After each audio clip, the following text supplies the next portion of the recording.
New section, the incorporation of struggle.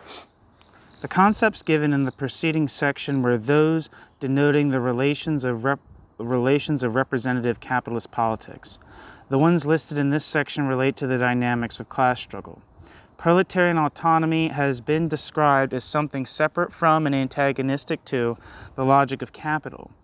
Since this logic is understood as one of harnessing working class potential, it follows that the advancement of autonomy implies resistance to the imposition of mediated, quote, negotiated, end quote, institutionalized forms of struggle. Conceptual tools are therefore required in order to be able to understand the meaning of incorporation. It is necessary to begin by emphasizing that workers' autonomy is a reality, and that to see it as purely interstitial within a context of incorporation would be to adopt the viewpoint of capital, or rather, the viewpoint which capital would like to be able to have. As Negri puts it, then, it, quote, seems ... fundamental to consider the totality of the process of proletarian self-valorization as alternative to and radically different from the totality of the process of capitalist production and reproduction. I fucking hate that word, self-valorization of the proletarian. I hate that concept. It's a weird word choice.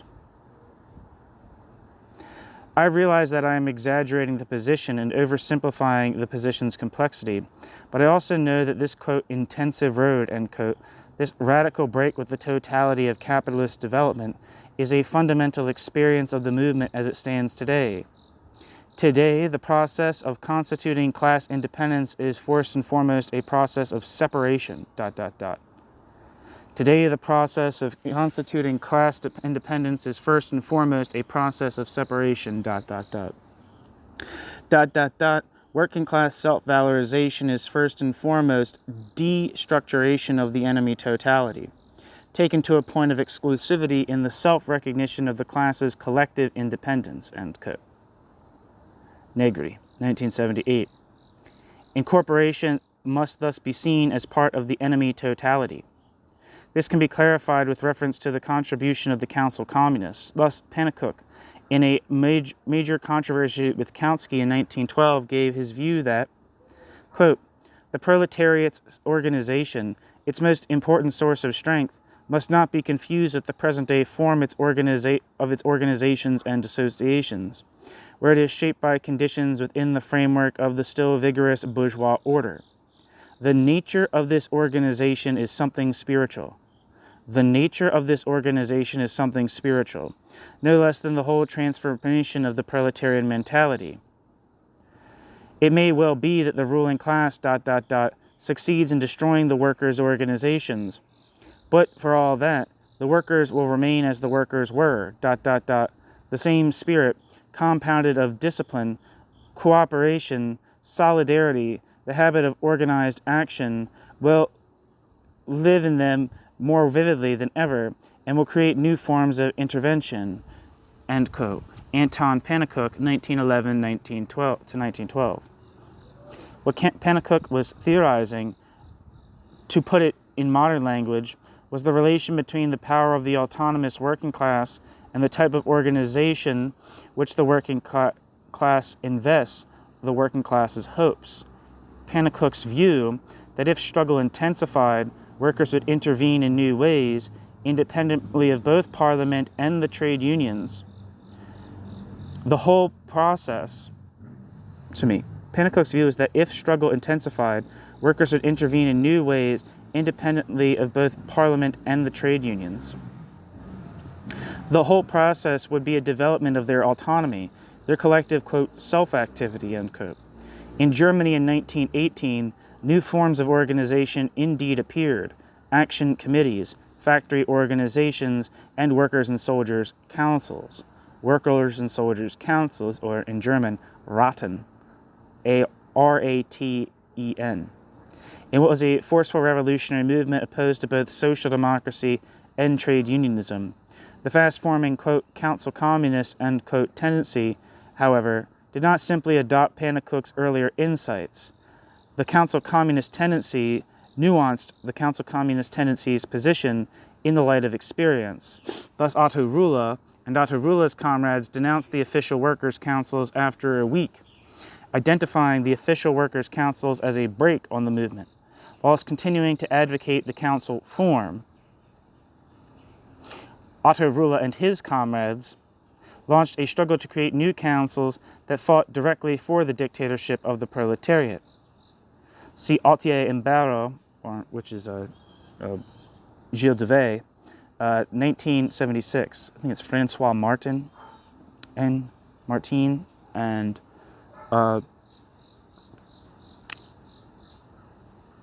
Gilles Devey. In 1920, Pannekoek spoke for the tendency as a whole when Pannekoek wrote of the need for proletarian autonomy to mature in opposition to incorporative forms of organization. One moment.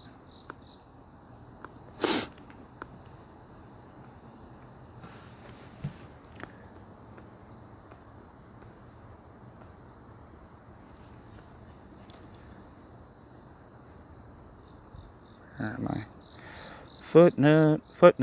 Pannekoek's view that any future capitalist collapse would have as its essential ingredient the, quote, will to revolution of the proletariat, end quote, should serve as a caveat against overestimating the originality of autonomism. I would agree with that. End footnote. In itself, no particular form provided an answer to incorporation, since what was most important was the basis of subversion, namely the workers' self-organized and antagonistic advancement from their existing position of power. But the trade union form could not be made other than a form of incorporation. Even under, quote, normal, end quote, conditions, there is no revolutionary movement. The contradiction does not disappear when, on one side, trade unionism and on the other, workers' autonomy and its need for development. As Brendel, I'm assuming this is Caillou Brendel, explains, quote, from the very first day of their existence, unions have had the task of mediating between capitalists and workers, mediating in order to extinguish the flames of conflict between the two parties, not to kindle the fire by pouring oil into it, mediating in order to stabilize the antagonistic relationship of workers and capitalists, not to destroy the antagonistic relationship of workers and capitalists. ... Not a single union would ever have been accepted for a single day by any capitalist or employers association if it had not shown that union's capacity for operating a combination of defending and integrating workers, or to be more precise, of integrating workers into the capitalist system by defending them to a certain extent and with regard to specific problems. On the other hand, not a single union would ever have been accepted for a single day by any worker or group of workers if it had not defended them to a certain extent with regard to specific problems. That's what mediation means, end quote. Caillou Brendel. The trade union, end quote, Caillou Brendel, 1992. The trade union is seen as the form par excellence of, quote, encadrement, end quote, of worker struggle. See GOC 1929, Zerzan 1974, Échange et Mouvement 1977, and Wildcat 1986 and 1992.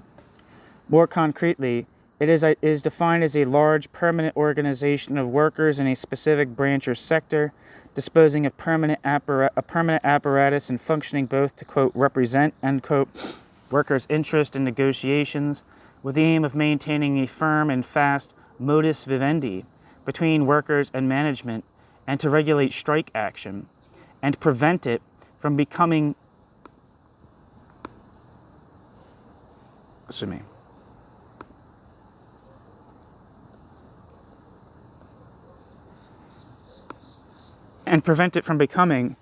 out of control when there is no other alternative.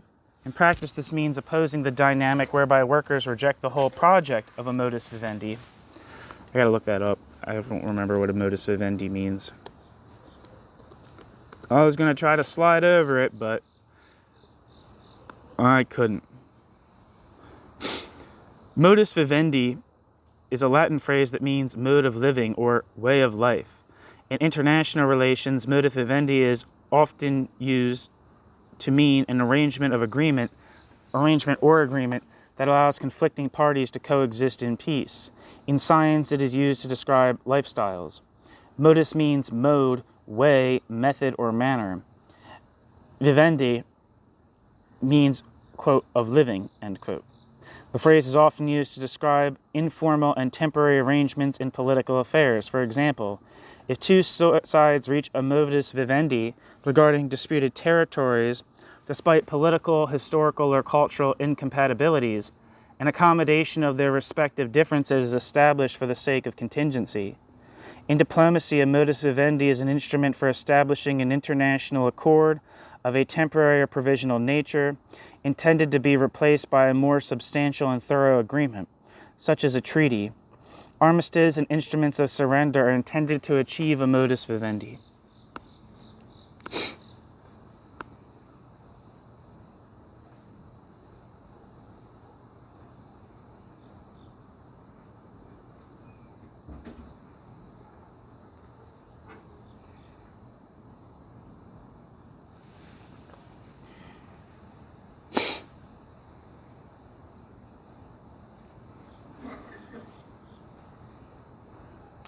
So, where the hell am I?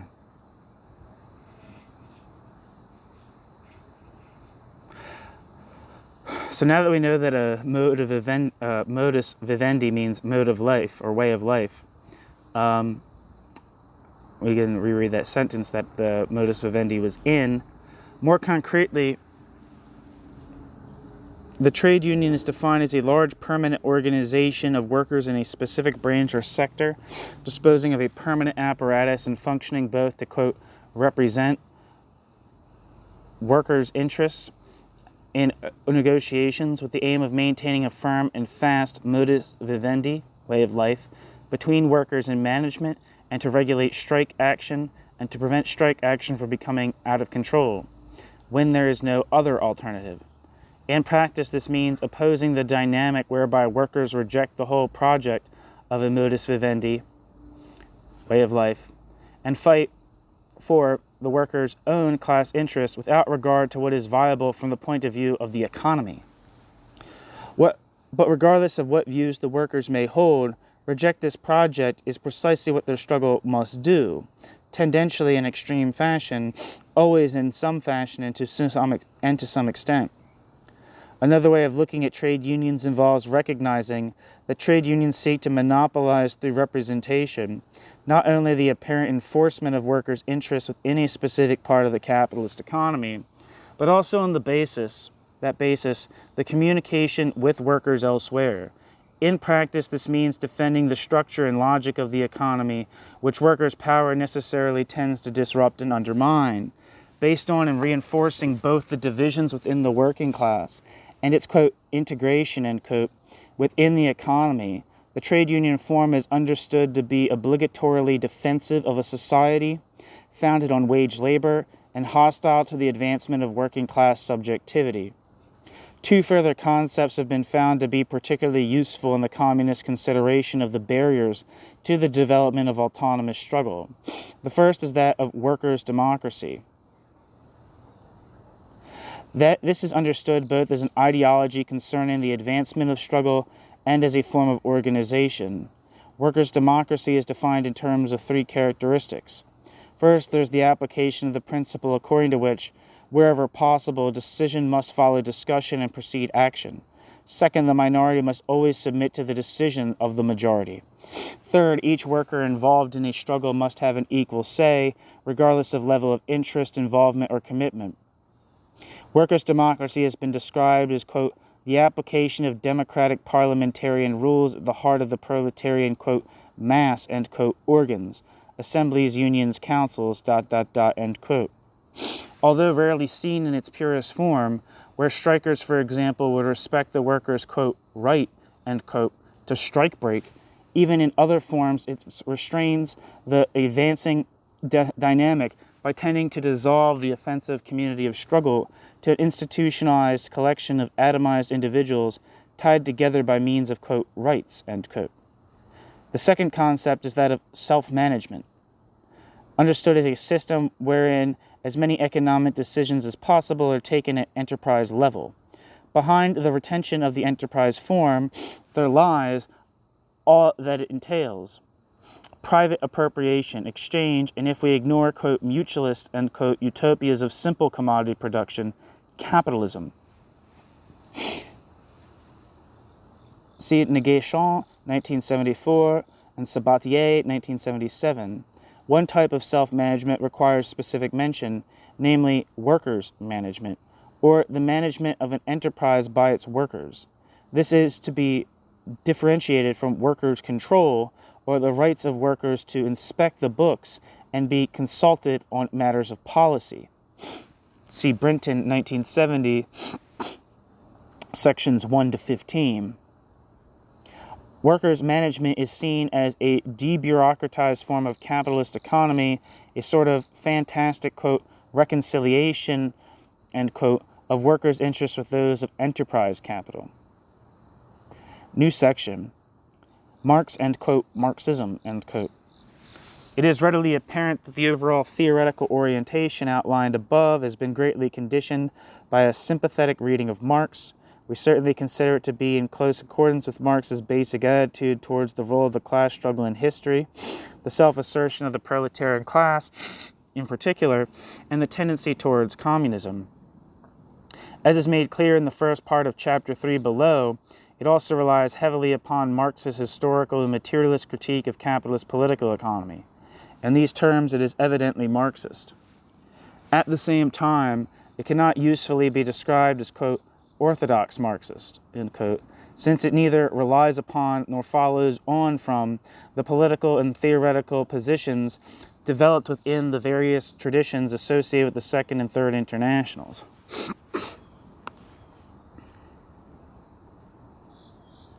Footnote. The International Working Men's Association, or First International, did not formulate an agreed ideology of any comparable type. End footnote. It is, on the contrary, highly, quote, heterodox, end quote. Being neither social democratic nor Leninist, it is the product rather of a whole separate, quote, heritage, end quote, associated notably with the council communists, the situationists, and the autonomists. The adoption of such an orientation implies a position regarding both social democracy and Leninism, which is notably not only, quote, different, end quote, but also antagonistic. In short, both of these other sets of positions are perceived not simply as being oblivious to proletarian autonomy in theory, but as expressing social interests and aspirations which are radically opposed to it in practice. Social democracy and Leninism, alongside, for that matter, anarchism, are understood to be but parts, in both theory and practice, of the widespread, quote, representation of the working class, end quote, which arose in the late 19th century, and which has wholly opposed itself to working class autonomous practice or power. See De Boer, 1967, para 10, paragraph 100. It follows that whereas the approach described above, along with the theoretical positions of the three movements on which it has drawn, can usefully be characterized as communist, lowercase c, the positions of, quote, orthodox Marxism, end quote, of social democracy and Leninism cannot be so characterized. The matter then remains the use of the term Marxist. 2 points in particular should be clear in relation to this. First, the theories produced by the application of various, quote, orthodox Marxist, end quote, approaches are perceived to have been wholly out of line with the theoretical approach, the practical orientation, and the revolutionary intent displayed by Marx himself from the 1840s on. As De Boer has described, quote, Marx's theory is fundamentally beyond scientific thought, and it preserves scientific thought only by superseding scientific thought, what is in question is an understanding of struggle and not of law, end quote. De Boer. This is true even if it was the, quote, deterministic scientific facet, end quote. Deterministic scientific facet, end quote. Emphasis added, in Marx's own thought, which, quote, was precisely the gap through which the process of, quote, ideologization, end quote, penetrated during Marx's own lifetime into the theoretical heritage left to the workers' movement, end quote. Guy Debord, paragraph 84, I'm assuming that's Society of the Spectacle. Recently, this view has been developed highly successfully by Shortall, I think it's Felton Shortall, who demonstrates how the, quote, closure, end quote, within capital, which Marx enacted in order to focus upon capital as an objective and positive system outside of class subjectivity, is essentially provisional in nature. And since it is provisional, even this scientific analysis necessarily points, quote, beyond itself, end quote, to a unitary communist critique.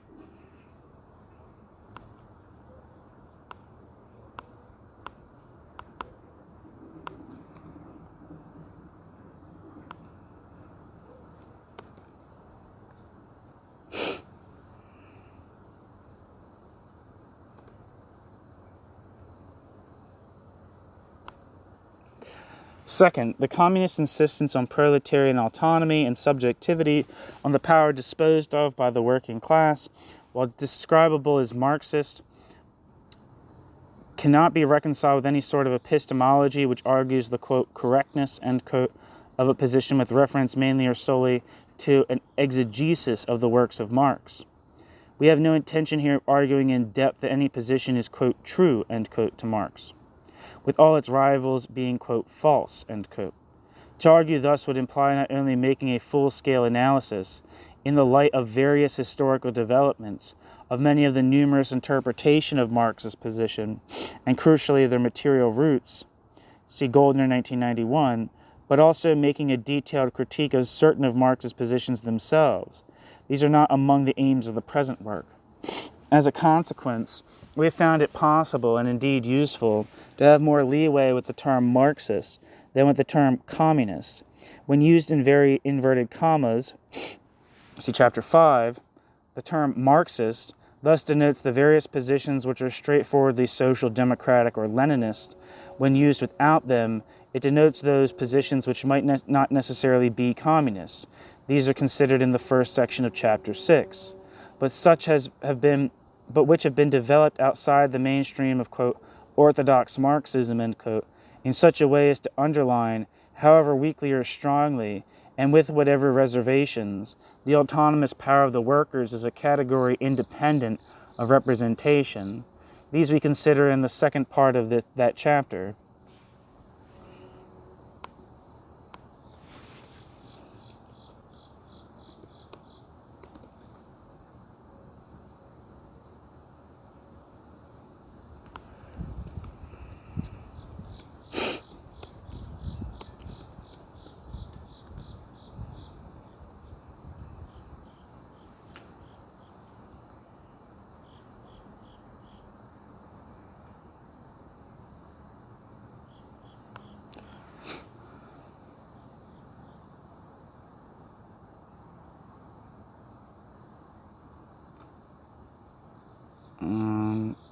I'm just looking to see if there's anything from Felton Shortall, about Felton Shortall, like, currently.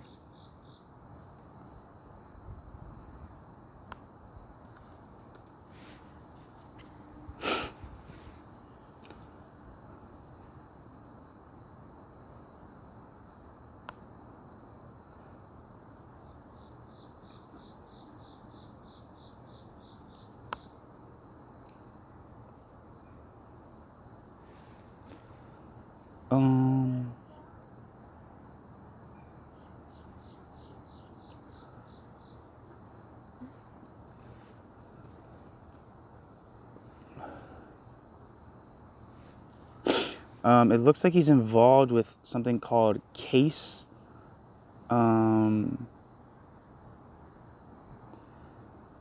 which is some kind of community advice, support, and education charity, which is like a social justice charity in Brighton. And I think Brighton is where, I can't say for sure, but I think Brighton is where Alf Haben came out of.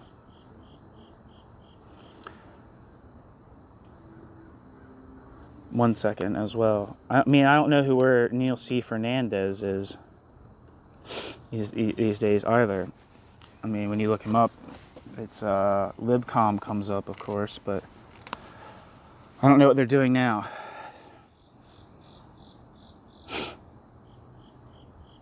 So, sorry about that. Just wanted to look that up.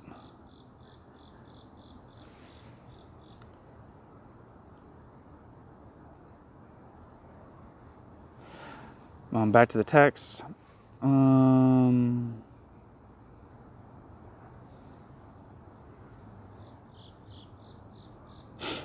Footnote. Chattopadhyay's work does not fall easily into any of these three categories.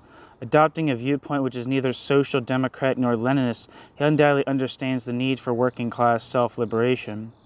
I mean, Chattopadhyay speaks highly of Harry Cleaver's reading Capital politically.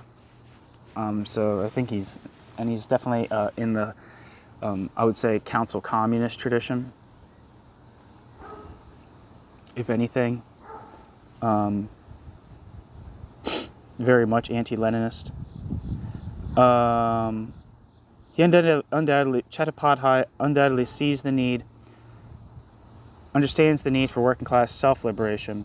Moreover, unlike Dunayevskaya, James, Castoriadis, and Ticktin, he rejects the concept of a, quote, transitional society, end quote, albeit on the basis of Marx's critique of the Gotha program. But Chattopadhyay does not bring working class struggle into his theory of Soviet capitalism, or at least not explicitly, and theorizes in a highly, quote, objectivist, end quote, fashion.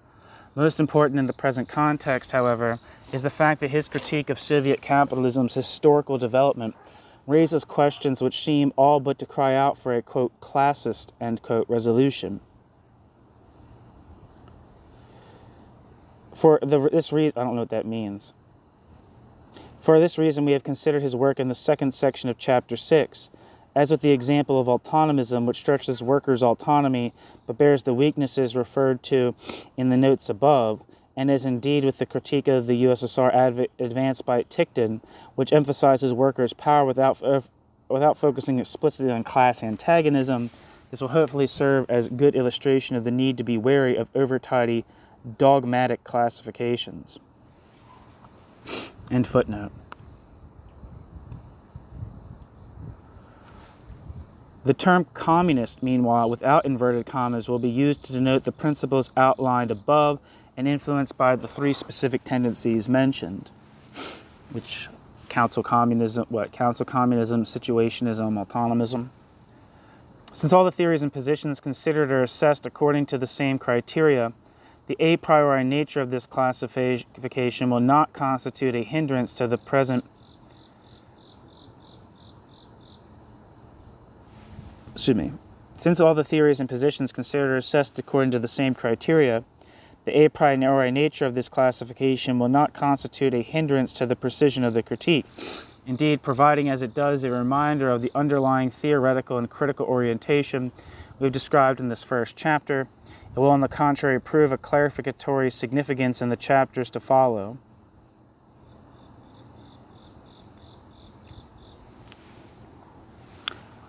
New section, summary.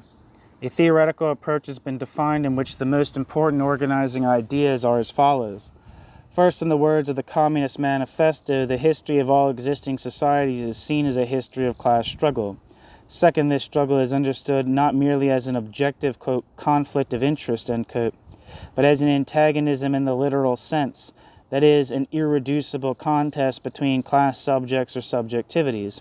Third, the fundamental tendency of proletarian struggle, understood to express truly human need, is seen as being towards a revolution which would bring about communism on a world scale. Fourth, and in accordance with the ideas put forward by Marx and the Situationists, communism is understood to be a society without money, commodities, the state, wage, labor, and exploitation, wherein work would be eliminated in favor of a new type of productive activity. There's a little chart here It's figure 1.1, main concepts introduced in chapter 1. Surplus product, control over the surplus product, capitalist politics, left, extreme left, ultra-left, democracy, incorporation, trade unions, workers' democracy, self-management, class struggle, class composition, antagonism, subjectivity, autonomy, communism, social revolution / communization, dictatorship of the proletariat.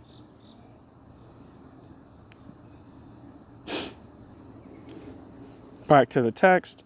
As an example of the application of a communist approach, we have outlined further concepts on a less abstract level in relation to the West. Capitalist politics, described as a struggle to manage the capitalist state and economy, is taken to include the entire spectrum from extreme right to extreme left. Democracy, or the rights of the members of civil society to citizenship, is a political form which expresses in profound fashion the capitalist principles of separation and atomization. Finally, proletarian autonomy is defined negatively as subversion, as the negation of capital's tendency to incorporate workers' struggle.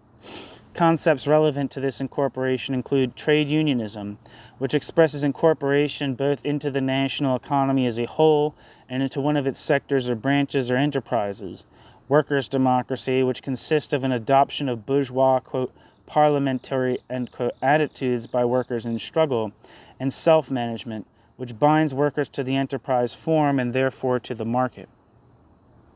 Okay, so that's the end of chapter 1 of Neil Fernandez's Capitalism and Class Struggle in the USSR. That chapter was titled, or this chapter has been titled, A Communist Approach. The next chapter is titled Soviet Capitalism, A Critique of Existing Theories. Thank you for listening.